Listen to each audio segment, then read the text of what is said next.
안녕하세요. 올드 스토리입니다.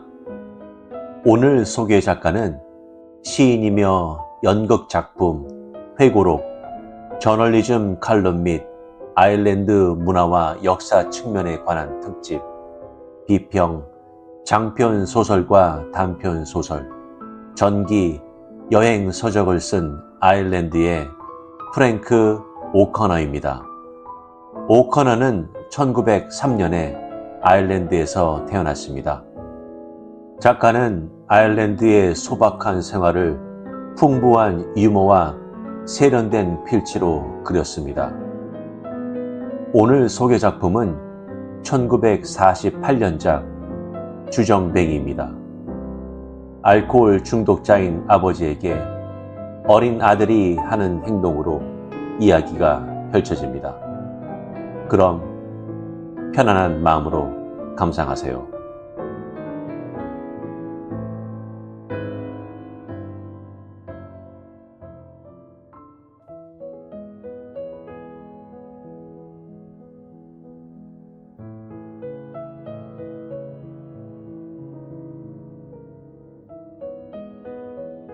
주정뱅이 프랭크 오커너.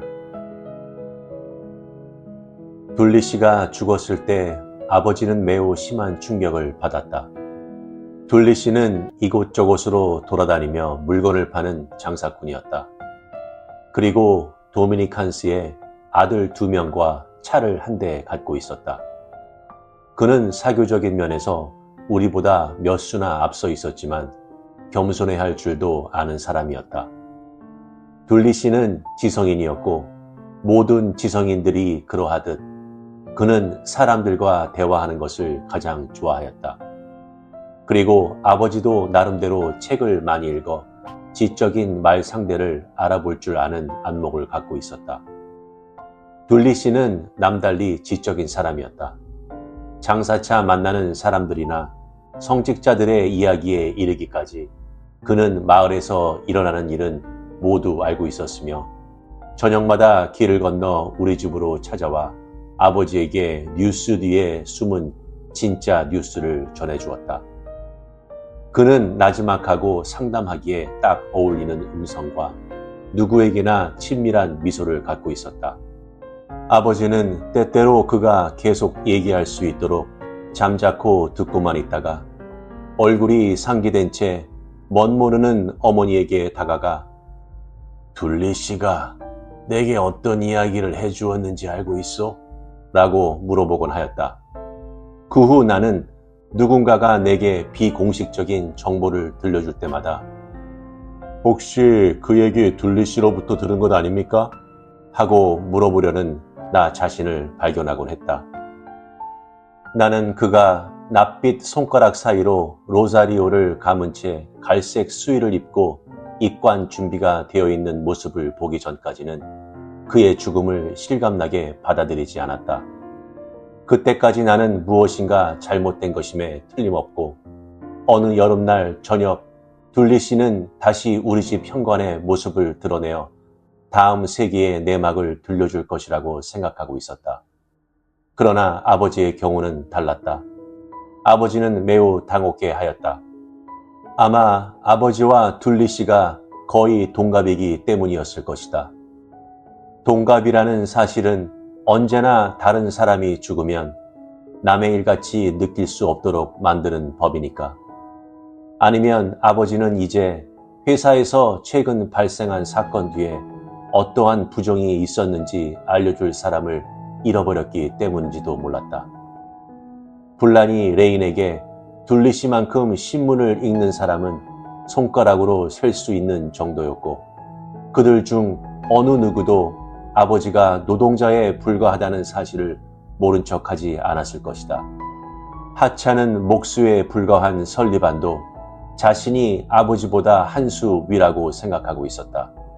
이는 분명 사건 중에 하나였다. 거라에서 2시 반이군. 아버지는 신문을 내려놓으며 생각에 잠긴 듯 말했다. 하지만 당신 장례식에 가려는 건 아니겠죠? 어머니가 조심스럽게 물어보았다. 내가 갈 걸로 모두들 알고 있을 거야. 어머니가 말리려는 기미를 알아챈 듯 말했다. 그들과는 얘기하지 않을 거고. 어머니가 자신의 감정을 누리며 다시 말을 이었다. 제 생각엔 누구라도 당신처럼 그와 함께 교회에 가야겠다는 생각을 할 거예요. 예배를 보러 간다는 것도 문제였다. 시체는 일과가 끝난 뒤에 운구되기 때문에 문제가 없다고 하더라도 장례식에 참석한다는 것은 반나절 품삯을 포기하는 것이기 때문이었다. 사람들이 우리를 아는 척하지 않아요. 어머니가 덧붙였다. 하나님은 우리 인간과 온갖 해악 사이에 계시니까 그것이 우리의 운명이라 하더라도 기꺼이 받아들이지 않으면 안 돼요. 아버지는 위엄있게 말했다. 아버지에 관해 이야기하자면 그는 언제나 좋은 이웃을 위해서는 반나절 품삯을 포기할 준비가 되어 있는 사람이었다. 아버지가 장례식을 특별히 좋아해서가 아니라 언젠가는 우리 집도 마찬가지로 도움을 받을 것이기 때문에 이웃을 돕는다는 양심적인 사람이었다. 그리고 그 어느 정도 자신의 죽음을 예상하여 훌륭한 장례식을 보장받는 것만큼 그에게 위안을 주지는 못했을 것이다. 어머니에 관해 이야기하자면 그녀는 결코 반나절 품삯에 연연하는 사람은 아니었다. 적어도 우리에게 그만한 여유는 있었으니까. 모든 사람이 알고 있듯이 음주벽은 아버지에게 가장 큰 약점이었다. 아버지는 한번 마음먹으면 몇 달이고 몇 년이고 참아낼 줄 알았다. 그리고 그러는 동안에는 비할 데 없이 선량한 사람이었다. 아버지는 식구들 중에서 가장 먼저 잠자리에서 일어나 아직 침대에 잠들어 있는 어머니에게 차를 한 잔 끓여다 주었으며 저녁마다 외출하지 않고 집에서 신문을 보았다. 돈을 조금 모아서 새로운 청색 사지 양복도 한 벌 사고 중산모도 하나 샀다. 그리고 일요일도 빼놓지 않고 힘들여 번 돈을 술집 주인에게 갖다 바치는 사람들의 어리석음을 비웃기도 하였다. 때로는 무료한 시간을 달래기 위해 연필과 종이를 꺼내놓고 자신이 절대 금주자의 생활을 통해 얼마나 저축했는지를 계산해 보았다. 천성적으로 낙천적이었기 때문에 아버지는 때때로 남은 여생 동안 얼마나 저축할 수 있을 것인가도 계산해 보았다. 그 총액은 깜짝 놀랄 만한 것이었다. 아버지가 돌아가시면 수백 달러는 좋게 남을 것이었다. 내가 그때 눈치챈 것이 있다면 그것은 나쁜 징조가 보이기 시작했다는 점이었다. 아버지는 정신적인 자만심에 빠져 있었으며 자신이 이웃 사람보다 우월하다고 믿기 시작했다. 조만간 그러한 정신적인 자만심은 커질 대로 커져 축하 행사까지 할 정도가 되었다. 그리고 아버지는 술을 입에 대기 시작했다. 물론 위스키는 아니었다. 아버지는 위스키 종류 대신에 맥주 같은 해가 별로 없는 술을 택했다. 그리고 그것이 내 선량한 아버지의 마지막이었다. 첫 술잔을 입에 대었을 때 아버지는 이미 자신을 기만했다는 사실을 깨닫게 되었고 그것을 잊기 위해 두 번째 술잔을 들게 되었다. 그리고 그러한 것을 잊지 못했다는 사실을 잊기 위해 세 번째 잔을 들었고 마침내 술에 곤드레가 되어 집에 돌아왔다. 다음날 아버지는 일터에 나가지 못했다. 술 때문이었다.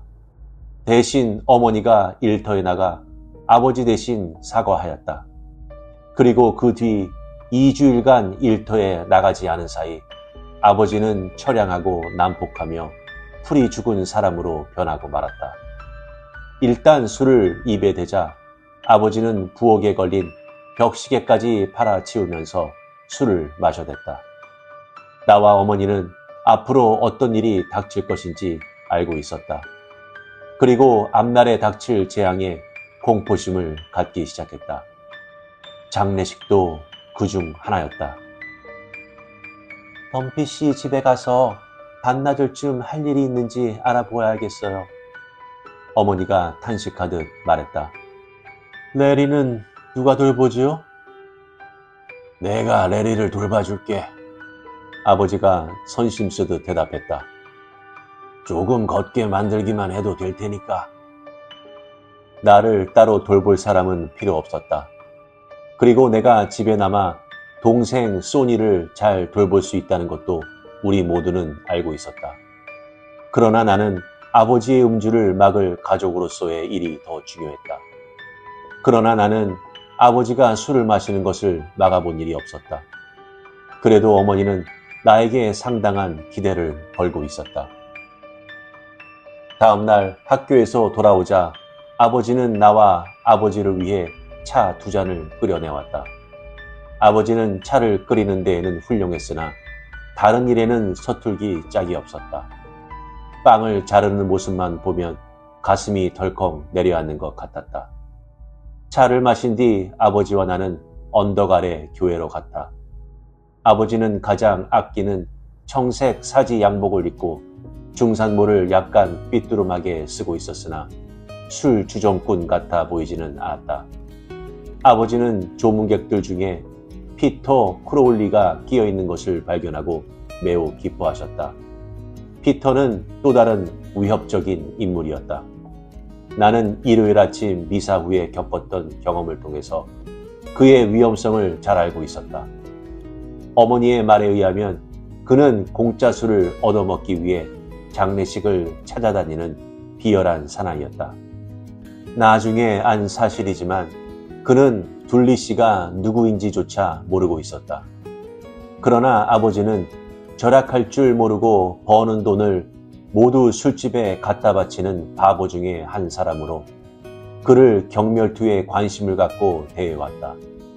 그러나 피터는 자신의 돈을 거의 낭비하는 법이 없었다. 아버지의 생각으로는 둘리 씨의 장례식은 매우 훌륭한 것이었다. 오후의 햇빛 아래 우리가 그의 연구차를 따라 나서기 전 아버지는 장례식을 눈여겨 보아두었다. 운구차가 5대나 되는군. 아버지는 탄복한 듯 말했다. 5대의 운구차하고 16대의 유괴차라. 시의원도 한 사람 와 있고 고문관이 2사람씩이나 참석하다니 사제들은 헤아릴 수도 없고 술집 주인 윌리 맥의 장례식 이후로 거리에서 이런 장례식을 보긴 처음인걸. 아, 그야. 그 친구가 인심을 많이 얻었기 때문이지. 크로울리가 쉰 목소리로 대꾸했다. 제기랄, 그걸 누가 모르나? 아버지가 그에게 쏘아붙였다. 그 친구는 나의 가장 친한 친구였지. 죽기 이틀 전날 밤, 바로 이틀 전에 그 친구 우리 집에 놀러와 주택 청부에 얽힌 이야기를 해주었는데 회사에 근무하는 녀석들은 밤이고 낮이고 도둑질만 해낸다고 말이야. 그러니 그 친구 그렇게 발이 넓을 줄을 몰랐지. 아버지는 만사가 다 기분 좋은 듯이 어린애처럼 걸어 나왔다.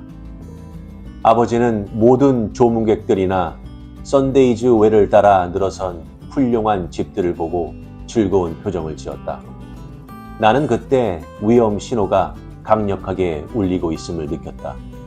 화창한 날씨, 멋진 장례식, 이름 있는 성직자들과 공무원들, 이 모든 것들이 아버지의 성격 속에 내재해 있던 경솔함과 허영심을 자극하기 시작했던 것이다. 아버지는 오랜 친구가 무덤 속에 안치되는 것을 어떤 진정한 기쁨을 느끼며 바라보고 있었다. 마치 자신의 임무를 완수했다고 느끼는 듯이 보였다. 그리고 기나긴 여름날 밤 둘리 씨를 무척 보고 싶어 할 테지만 친구를 그리워할 사람이 둘리 씨가 아니라 자신일 것이라는 사실도 그에게는 즐겁게 느껴지는 것 같았다. 저들보다 먼저 떠나야겠지. 무덤을 파는 사람들이 첫 삽으로 진흙을 퍼서 둘리 씨의 관 위에 뿌리자 아버지는 크로울리에게 속삭이듯 말했다. 그리고 풀무덤 위를 염소가 뛰듯 껑충껑충 뛰면서 그 자리를 물러나왔다. 몇 달 동안이나 술을 끊고 있지는 않았을 테지만 아마 아버지와 같은 상태에 있었을 운전사들이 기대 어린 눈초리로 아버지를 바라보고 있었다. 운구차들이 술집으로부터 수백 야드 떨어진 곳에서 거품 같은 먼지를 일으키며 우리 곁을 지나갔다. 뜨거운 날씨만 되면 아픔을 느끼는 발 때문인지 아버지는 어깨 너머로 조문객 일행이 언덕 너머로 보이지 않은가 신경질적으로 뒤돌아보면서 걸음을 재촉했다. 그 일행이 있었다면 혼자 떠나는 것이 어려웠을 것이다. 선술집에 도착해보니 운구차들이 술집 앞에 멈추어 서 있었다. 그리고 검은 넥타이를 맨 근엄한 표정의 남자들이 휘장이 쳐진 차창 밖으로 얌전하게 손을 내밀고 있는 신비의 여자들에게 조심스럽게 위로의 말을 건네고 있었다. 술집 안에는 운전사들과 쇼를 두른 2명의 여자가 있었다. 나는 아버지가 술 마시는 것을 막으려면 이때밖에 없다고 생각하고는 아버지의 옷 뒷자락을 잡아당겼다. 아버지, 지금 집에 돌아가요. 나는 아버지 코트 자락을 다시 잡아당기며 말했다. 2분이면 된다. 아버지는 애정어린 눈빛으로 미소를 지으며 나를 달랬다. 레모네이드 딱 한 병만 마시고 집으로 가는 거다. 그러나 나는 이 말이 사실이 아님을 알고 있었다. 그러나 나는 유약한 성격의 어린 사내에 불과했다. 아버지는 뇌물로 나에게 레모네이드를 시켜주었고 2파인트의 흑맥주를 시켰다. 목이 말랐던 나는 단숨에 레모네이드를 마셔버렸다. 그러나 아버지는 나처럼 빠르지는 않았다. 아버지는 오랫동안 술을 끊은 적이 있었고 그리고 그것으로부터 무한한 기쁨을 가진 적이 있었다. 아버지는 파이프를 꺼내더니 한번 불어본 다음 파이프 담배를 채운 뒤 커다랗게 빠끔 소리를 내며 담뱃불을 붙였다. 그런 다음 아버지는 등을 돌려 마치 등 뒤에 맥주잔이 있다는 사실을 모르는 사람처럼 카운터 위에 팔꿈치를 기대고 천천히 손바닥 위에 묻은 담뱃가루를 쓸어냈다.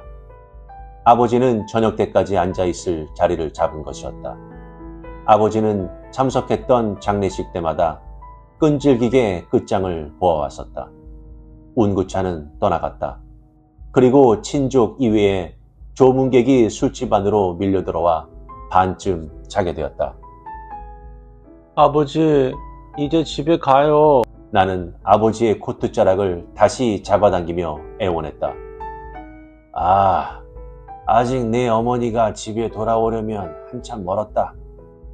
아버지는 다소 자애스럽게 나를 타일렀다. 길가에 나가 놀기나 하렴.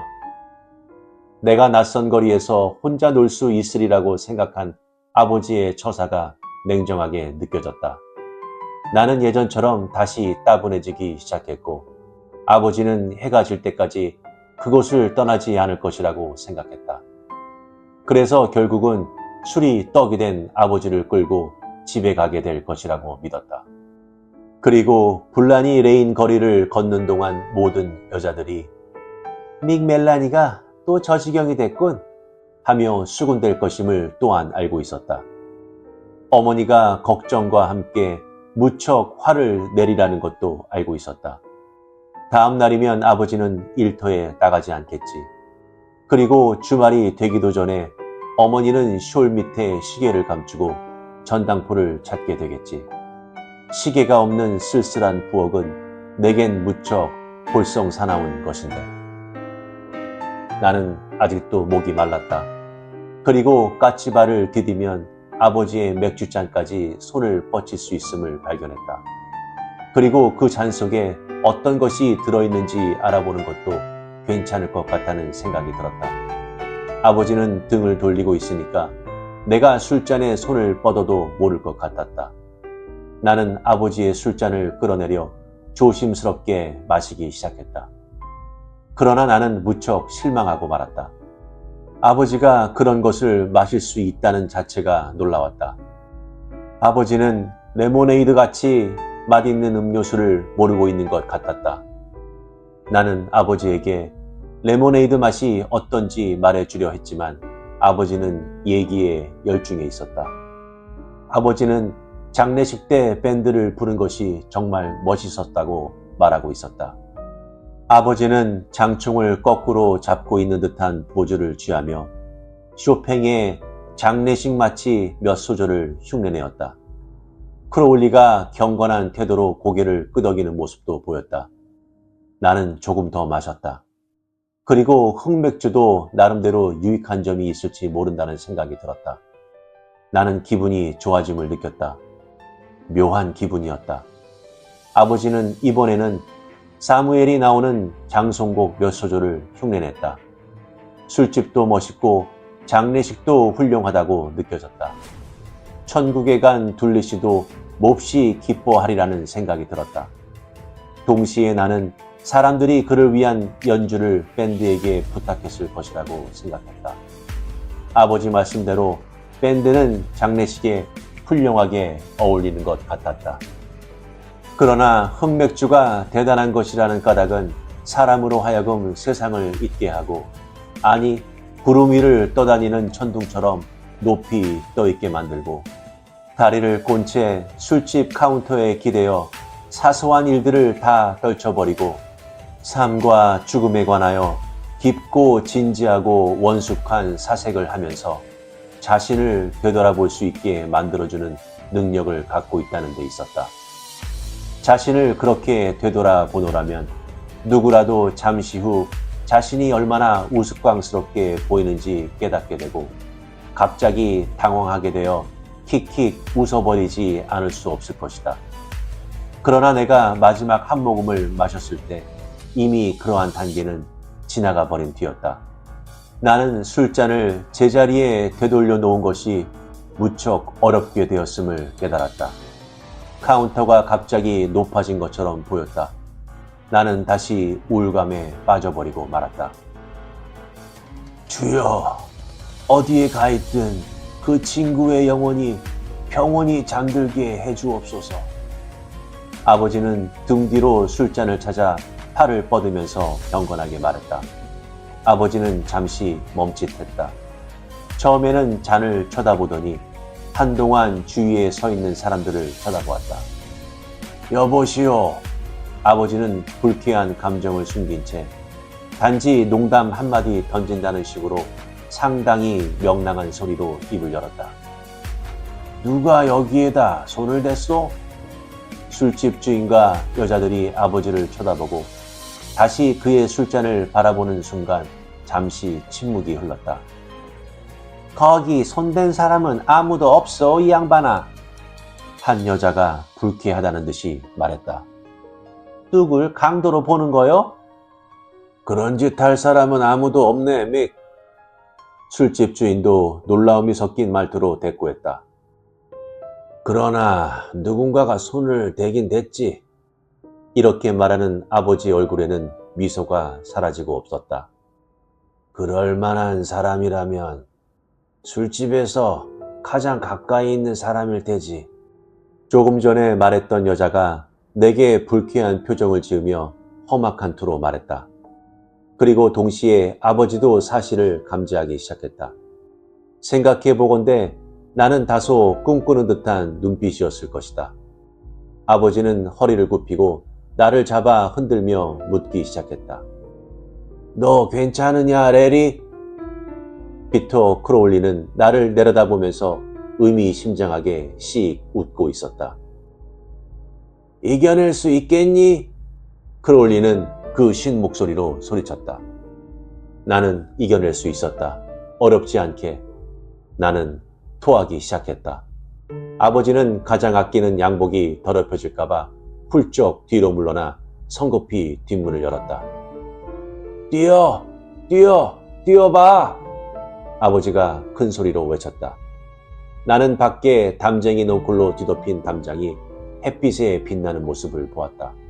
그리고 뛰었다. 의도는 좋았으나 연기가 너무 과장되어 버렸다. 나는 바로 그 벽을 들이받아 아픔을 주고 말았다. 나는 벽이 아픔을 느끼고 있다고 생각했던 것이다. 언제나 공손한 아이로 알려진 나는 다시 속이 울렁거려 토하기 전에 죄송합니다 라고 말했다.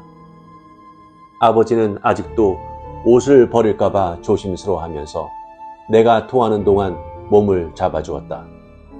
자, 그렇지. 아버지는 힘내라는 투로 말했다. 토해버려야 장한 사람이지. 천만에 나는 장한 사람은 못됐다. 장한 것과는 거리가 먼 사람이었다. 아버지가 나를 부축하여 다시 술집으로 데리고 들어가 쇼를 걸친 여자들 곁에 있는 긴 의자에 앉혀주었을 때 나는 큰 소리를 내어 울음을 터뜨렸다. 아버지의 술잔에 손을 대지 않았는가 의심을 받았던 것에 아직 화가 덜 풀렸는지 여자들은 냉랭한 태도로 몸을 일으켜 세웠다. 오한 세상에. 한 여자가 안쓰럽게 나를 내려다보면서 볼멘 소리로 입을 열었다. 저런 사람이 아버지랄 수 있겠어요? 맥. 술집 주인은 내가 걸어 들어온 자리에 톱밥을 뿌리면서 걱정스러운 듯 아버지를 불렀다. 저 애가 이곳에 출입해서는 안 되네. 순경이 보기 전에 어서 집으로 데리고 가는 것이 좋을 걸세. 오, 하나님. 아버지는 마음이 산란할 때마다 하는 버릇대로 눈길을 하늘로 향하고 조용히 손바닥을 마주치며 우는 소리를 했다. 이 무슨 불상사입니까? 저의 어머니는 뭐라고 말할까요? 여자들이 집에 남아 애들이나 돌보았다면 이런 일은 없었을 텐데. 아버지는 쇼를 둘러쓴 여자들 보고 들으라는 듯이 이를 갈며 말했다. 빌, 운구차들 벌써 다 떠났나? 그 차들 오래전에 볼일을 다 끝났다네 맥. 술집 주인이 대꾸했다. 집에 데리고 가야겠네. 아버지는 단념하듯 이렇게 말했다. 다시는 너를 데리고 오지 않겠다. 이렇게 협박조로 내게 말한 아버지는 옛다. 여기 손수건이 있으니 눈가에 대고 있어라 라고 말하며 상의에서 깨끗한 손수건을 꺼내 내게 건네주었다. 손수건에서 피가 묻어나오는 것을 보고서야 나는 상처를 입었다는 사실을 알았다. 그와 동시에 관자놀이가 욱신거리기 시작했다. 그래서 다시 소리내어 울기 시작했다. 조용히. 아버지는 나를 문 밖으로 떠밀면서 짜증난다는 듯이 말했다. 사람들이 네가 죽기라도 한 것으로 알겠다. 별것 아니니 어서 집에 가서 씻도록 하자. 똑바로 걷거라 이 녀석아. 크로울리가 내 다른 한쪽을 부축해주며 말했다. 곧 괜찮아질 거야. 나는 두 사람처럼 술이 어떤 것인지는 모르는 사람은 처음 보았다. 갑자기 신선한 공기를 마시고 햇빛이 따뜻하다고 느껴지면서 더욱더 그로기 상태에 빠지고 말았다. 나는 바람결에 출렁이는 파도처럼 비틀거리고 있었다. 아버지가 다시 우는 소리를 내었다.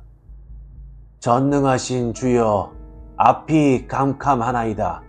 무슨 불상사가 이렇습니까? 똑바로 걸을 수 없겠니? 나는 똑바로 걸을 수 없었다.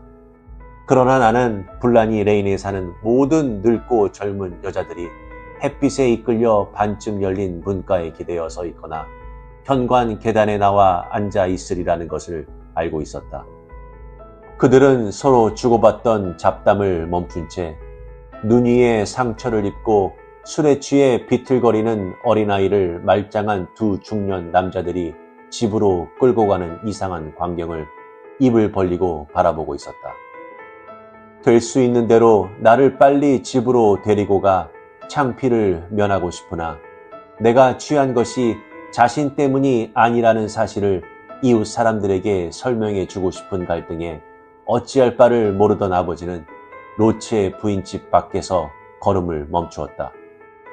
길 반대편 집 문 밖에는 늙은 여자들이 여럿 있었다. 나는 처음부터 그들의 인상을 좋아하지 않았다. 그들은 모두 내게 지나치게 많은 관심을 갖고 바라보는 것 같았다. 나는 주머니에 손을 찔러 놓고 로체 부인집 벽에 몸을 기댄 채 커라의 차가운 무덤 속에 누워있을 불쌍한 둘리 씨를 생각해보고는 측은한 생각이 들었다. 다시는 그가 길을 걸어가는 모습을 볼 수 없을 것이다. 그리고 나는 갑자기 아버지가 가장 좋아하는 노래를 감정을 불러 부르기 시작했다. 외로운 모노니아 무덤 속은 비록 추워도 그는 다시 킹코라에 돌아오지 않는다. 어머나, 저 애 좀 봐. 로체 부인이 말을 꺼냈다. 목소리도 참 곱군. 신의 가오를. 나도 그렇게 생각하고 있었다. 그러나 아버지가 닥쳐! 라고 소리치면서 손가락으로 나를 가리키고 야단칠 때 나는 더욱 놀랐다. 아버지는 내 노래가 매우 어울리는 것을 알지 못하는 것 같았다. 그래서 나는 더욱 소리 높여 노래를 불렀다. 닥치라고 했잖아! 아버지는 다시 큰 소리로 꾸짖고는 로체 부인을 의식한 듯 미소를 지어 보이려고 했었다. 이제 집에 다 왔다. 내가 집까지 업고 가마. 그러나 비록 몹시 취하기는 했어도 그렇게 불쌍하게 집까지 끌려가고 싶지는 않았다. 이제 저를 혼자 놔두세요. 나는 단호하게 아버지에게 말했다. 똑바로 걸을 수 있다고요. 단지 좀 쉬고 싶을 뿐이에요. 집에 가서 침대에 누워 있으면 돼. 아버지는 나를 붙잡으려 하면서 악을 쓰는 듯 말했다. 아버지의 얼굴이 몹시 벌개진 것을 보고 나는 아버지가 무척 당황해 한다고 생각했다. 아이 참, 나는 짓궂게 말했다. 무엇 때문에 집에 가고 싶어 한단 말이에요. 제발 저를 그냥 내버려 두세요. 어떤 이유에서든지 길 건너편에 있던 여자들은 이러한 광경이 매우 재미있다고 생각하는 눈치였다. 그들은 넋이 빠지도록 배꼽을 잡고 웃어댔다. 술을 마실 바에야 온 동네 사람들이 다 나와서 놀려댈 정도는 되어야 하지 않겠느냐는 생각에서 나의 가슴 속에는 허황된 분노가 치밀어 오르기 시작했다. 도대체 누굴 보고 웃는 거야? 나는 그들에게 주먹을 쥐어 보이며 소리쳤다. 만약 내 길을 비켜주지 않으면 너희들 다른 쪽 낯짝을 비웃게 만들어 줄 테다. 그러나 그들은 더 재미있어 하는 것처럼 보였다. 그렇게 교양머리 없는 인간들은 처음 보았다. 썩 꺼져버려. 이 빌어먹을 망할년들. 닥쳐! 닥쳐! 닥치라고 했잖아! 아버지의 날카로운 목소리가 들렸다. 아버지는 흥겨워하던 표정을 지워버리고 손목을 잡아 끌며 사납게 소리를 버럭 질렀다. 나는 여자들이 깔깔 웃어대는 소리에 대단히 화가 나 있었다. 그리고 아버지의 고함 소리도 나를 화나게 만들었다. 나는 발뒤꿈치로 땅을 파서 끌려가지 않으려 버둥댔으나 아버지의 힘이 워낙 세었다. 나는 어깨 너머로 깔깔대고 웃어대는 여자들을 쳐다볼 수 있을 뿐이었다. 조심해. 그렇지 않으면 다시 돌아와 본때를 보여줄 거야. 내 너희들에게 점잖은 사람에게 길을 비켜주는 예절을 가르쳐주마. 너희들 집에 처박혀서 더러운 낯짝이나 깨끗하게 씻는 것이 더 나을 거다. 온 동네가 다 듣겠다, 이 녀석아. 아버지는 거의 울상이었다. 다시는 이런 일을 보나봐라. 다시는 절대로 이런 일을 없게 하리라. 1000살까지 살더라도 절대 없을 거야. 나는 아직도 아버지가 나를 다시는 데리고 다니지 않겠다는 뜻이었는지 아니면 술을 마시지 않겠다는 뜻으로 그렇게 말했는지 모르고 있다. 아버지가 나를 집 안으로 끌고 들어갈 때 나는 영웅적인 기분에 취하여 웩스포드의 아이들이라는 노래를 소리 높여 불렀다. 온전한 대접은 못 받으리라는 것을 안 크로울리는 얼른 집에서 도망을 쳐버리고 아버지는 나의 옷을 벗긴 뒤 침대에 눕혔다. 머리가 띵했던 나는 잠을 이루지 못했다. 기분이 몹시 불쾌했고 또다시 나는 토하고 말았다. 아버지는 천조각을 물에 적셔 내가 토하는 것을 닦아냈다. 나는 열에 휩싸여 누운 채 불을 지피기 위해 아버지가 나무를 쪼개는 소리를 들었다. 그런 다음 아버지가 식탁을 꾸미는 소리도 들었다. 갑자기 앞문이 꽈당하고 열리더니 어머니가 소니를 안고 집 안으로 들이닥쳤다. 어머니는 평상시와는 달리 얌전하고 조용한 사람이 아니라 험악하고 경롱한 사람처럼 보였다. 이웃 사람들로부터 모든 얘기를 들었음에 틀림없었다. 믹델란이 애에게 무슨 짓을 했어요? 어머니는 히스테리 발작을 하듯 소리를 질렀다.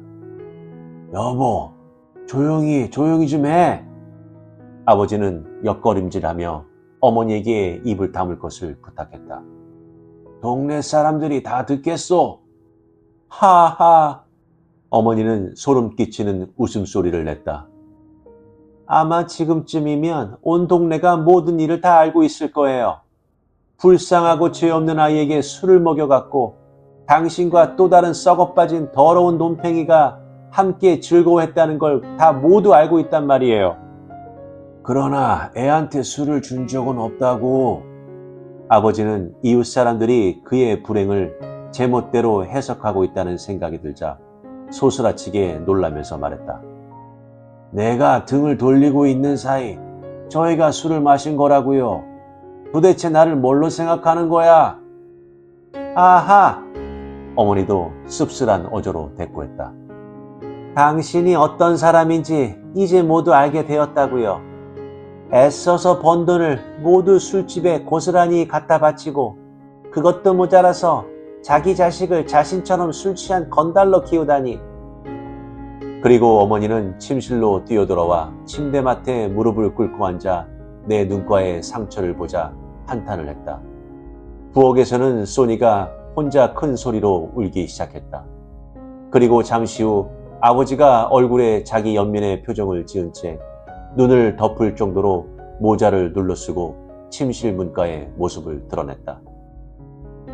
일은 내가 다 했는데 이러쿵 저러쿵 잘도 짓거리는군. 아버지의 말소리는 푸념조였다. 내가 술을 마시고 있었다니 참, 그거 참 재밌는 비난이군. 하루 종일 술 한 잔 입에 대지 않았다고. 저 녀석이 다 마셔버렸는데 내가 어떻게 술을 마셨다는 것인지 동정을 받을 사람은 바로 나란 말이오. 기분 좋은 하루를 다 망치고 온 동네에 구경거리가 되었으니 말이오. 그러나 다음날 아침 아버지가 일찍 일어나 도시락을 들고 일터로 나가자 어머니는 침실로 들어와 내게 키스해 주었다. 모든 일이 다 내 공인 것만 같았다. 나에게는 눈가에 상처가 나을 때까지 휴가가 주어졌다. 용감한 내 아들. 어머니는 반짝이는 눈으로 말했다. 네가 아버지와 함께 그곳에 간 것은 주님의 뜻이었어.